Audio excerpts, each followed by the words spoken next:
రాబోయే ఎన్నికలకు సమయం దగ్గర పడుతుండటంతో ఏపీ ప్రతిపక్ష నేత వైఎస్ఆర్ కాంగ్రెస్ పార్టీ అధ్యక్షుడు వైఎస్ జగన్మోహన్ రెడ్డి ఇప్పటి నుంచే ప్రణాళికలు రూపొందిస్తున్నారు. వైసీపీని క్షేత్రస్థాయిలో బలోపేతం చేయడంతో పాటు వచ్చే ఎన్నికల కోసం ఉన్న అవకాశాలన్నిటినీ ఉపయోగించుకోవాలనే ఆలోచనకు వచ్చినట్లు తెలుస్తోంది.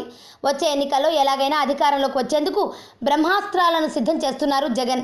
అయితే ఈ క్రమంలో జగన్ సంచలన నిర్ణయాలు తీసుకుంటున్నారు. అక్టోబర్ 27 నుంచి పాదయాత్రకు శ్రీకారం చుట్టడంతో పాటు ముందస్తుగానే నవరత్నాల పేరుతో 9 హామీలను ప్రకటించి సంచలనం సృష్టించారు జగన్. ఈ తరుణంలో జగన్ మరో పెద్ద సంచలన నిర్ణయం తీసుకున్నట్లు తెలుస్తోంది. పాదయాత్రలోపు వైసీపీ ఎంపీ అభ్యర్థులను ఖరారు చేయాలనే ఆలోచనకు జగన్ వచ్చినట్లు వార్తలు వినిపిస్తున్నాయి. ఈ మేరకు జగన్ కసరత్తు మొదలు పెట్టినట్లు వైసీపీ వర్గాల్లో ప్రచారం జరుగుతోంది. ఏపీలో మొత్తం 25 లోక్సభ స్థానాలు ఉండగా దాదాపు 2 స్థానాలు మినహా మిగతా స్థానాల్లో సిట్టింగ్ ఎంపీలకే అవకాశం లభించనున్నట్లు ప్రచారం జరుగుతోంది. ఇప్పటికే 10 ఎంపీ స్థానాలకు దాదాపుగా జగన్ అభ్యర్థులను ఎంపిక చేసినట్లు వైసీపీ శ్రేణుల్లో అంతర్గతంగా చర్చ జరుగుతోంది. మిగతా అభ్యర్థులపై త్వరలోనే క్లారిటీ వచ్చే అవకాశాలున్నట్లు లోటస్ పాండ్లో చర్చించుకుంటున్నారు వైసీపీ శ్రేణులు.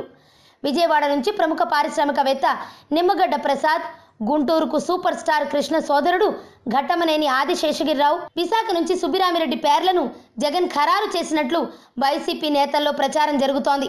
అలాగే అనంతపురం నుంచి వైసీపీలోకి రానున్న ఓ సీనియర్ నేతకు, ఇక ప్రకాశం జిల్లాలోని ఓ లోక్సభ స్థానానికి జాతీయ స్థాయిలో మంచి పేరున్న నేతకు, ఇంకో స్థానానికి జిల్లాలో మంచి గుర్తింపు ఉన్న నేతకు దక్కే అవకాశాలు ఉన్నాయి. పశ్చిమ గోదావరి జిల్లాలోని 2 ఎంపీ స్థానాలకు ఇప్పటికే వైసీపీతో సత్సంబంధాలు ఉన్న నేతలకు జగన్ కేటాయించినట్లు జిల్లాలో టాక్ నడుస్తోంది. ఇక తూర్పు గోదావరి జిల్లాలోని 2 ఎంపీ స్థానాలకు గాను ఒక స్థానం నుంచి మాజీ ఎంపీ, మరో స్థానం నుంచి వైసీపీని నమ్ముకున్న వ్యక్తిని బరిలోకి దించే ఆలోచనలో జగన్ ఉన్నట్లు వార్తలు వినిపిస్తున్నాయి. ఆరోగ్యవంతమైన జీవితం కోసం మనం పాటించాలి కొన్ని నియమాలని.